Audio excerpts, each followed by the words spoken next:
ناظرین، جیسا کہ گزشتہ 2 روز ہم آپ تک یہ خبر اور اس سے متعلق بیانات پہنچاتے رہے کہ آزاد کشمیر میں جو چیف جسٹس ہیں ہائی کورٹ کے، ان کی مستقل تعیناتی کے معاملے پر متعدد بیانات دیے جا رہے تھے اور ایک ریاست گیر احتجاج کی حکومت کو دھمکی بھی دی گئی تھی۔ تو آج یہ معاملہ حل ہو گیا اور آج جسٹس لیاقت حسین جن کو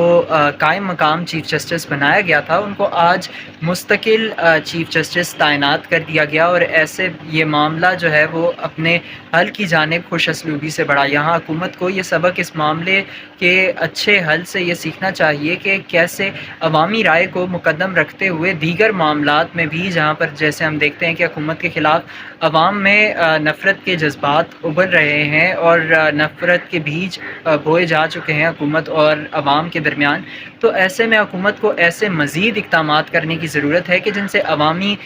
رائے کو اپنی جانب جھکایا جا سکے اور عوام میں اپنی جو پذیرائی ہے اس کو بڑھایا جا سکے۔